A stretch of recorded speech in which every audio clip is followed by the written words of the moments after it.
FOMO, fear of missing out. A word, a term, a sentence that I cannot stand whenever it comes to the gaming community.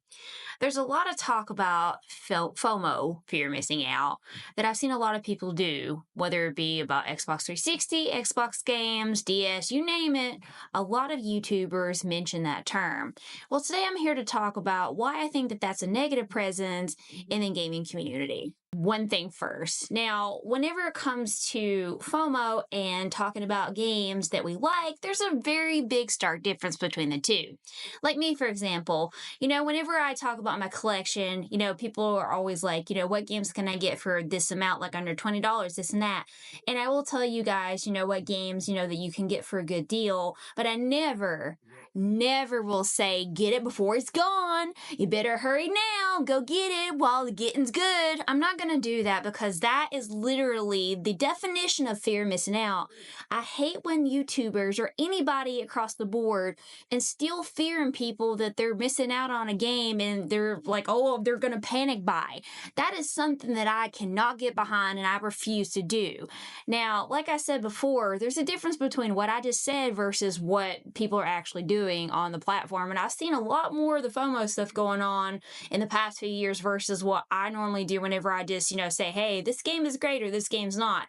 Which is one thing that I like that the gaming community, the ones of us that do this, actually do is, talk about games that we actually have in our collections because we played these games. We know about these games. We're going to tell you if they're good or if they're, a complete ass. And I'm one of those people that will do that. I even have a damn series. I play it so you don't have to. PlayStation 1 edition. Definitely check out that series, by the way. Yes, that was a little bit of a plug, but, why not? It's a series that I'm doing, so, and that's definitely fitting the bill whenever it comes to what we're talking about right now. Because not everyone's going to play everything because of the fact they look at the case, they look at the cover art, they look at the back, they're like, I don't know. I mean, there's YouTube videos of gameplay and stuff now, but that doesn't always, hit the full-on bill whenever it comes to being like, I'm still not sure. That doesn't always solidify people's choices whenever it comes to that. Now, someone that has actually played it and talks about it and not just watching gameplay of something, that might actually help someone out a little bit more. So that's why I like whenever we talk about it as creators, talk about this stuff. Sweeping up of the FOMO craze is whenever Xbox closed down the online store. Oh man, people were going like this, claiming I gotta get it now. Oh, you need to buy this. Oh, money. Get these Xbox 360 games before they're gone. Oh! Yes, and of course, guess what happens?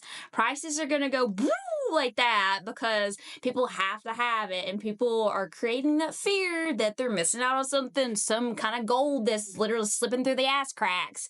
I've seen a lot of people do that. And guess who's going to pick up on that? Here's another negative of the FOMO train.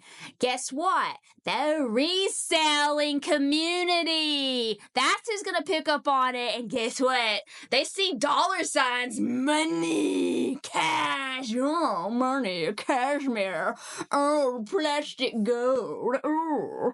That's what they're literally going to be thinking whenever this FOMO stuff goes down. So that's one thing that I really can't stand is whenever resellers hop on that and they literally start upcharging like double, triple the price whenever it comes to these games because half this shit is not worth playing. Like, for example, I mean, these games are fun because they're kind of wacky and out of the box, and I like that kind of thing, but not everyone is into that kind of, gaming, like the Burger King games. I actually bought these sealed a couple years ago. Yeah, they were all sealed, and I didn't pay a lot for them. And, sneaking, it's okay. Big Bumpin' is actually still sealed. I never got to play that one yet. So, yeah, it is still sealed. You can actually see the seal on it. Look at that. Still sealed. You can... A little bit of ASMR action for you. Oh, and then, of course, we have the last one of that, which is the Pocket Bike Racer, which is actually pretty fun. But anyway, I'm a big Burger King girl, not sponsored, but I love their coffee. Mocha iced coffee. Without the ice, don't get ice with it. It waters it down. Get it without ice. Trust me, you'll be thanking me. Your taste buds will be... But anyway, those are not worth anything. They're really not. But people, no matter if it's literally a shit kind of title or if it's a great title, they're gonna literally tell you to go get it now before it's too late. I mean, people will do that. Now, another one that is good that people were highlighting, you better get it before it's gone, is Blue Dragon. Now, Blue Dragon did go up in price. I don't know if any of the Burger King games did. I don't think so, because they're literally, pretty much just shovelware for the Xbox 360. But not for me, actually. Like I said, I like those games, but like I said, they're not for everybody. Moving on. This one did go up in price. I think it went up to maybe about like $50 to $60 at one point for Blue Dragon. I've not got to play this game. I don't know anything about it, but I've heard it's one of the best RPGs on the 360. And it eventually went back down to about 30 some dollars, I believe. But that's just a testament to how the FOMO whole reaction works. And that's one thing I cannot stand. I mean, it's one thing to talk about games and express our love for them and tell people about the games and tell them, hey, this is out there. But it's another to create fear and to create panic and to create clamoring, because a lot of people, they don't want to miss out on a good thing whenever, sometimes it's not a good thing, especially with some of the shit that's out there, because not all games are good. I mean, this is why a lot of these YouTubers exist, is to tell you, hey, this game's great, this game's not. You get it if you want to, if not, oh well.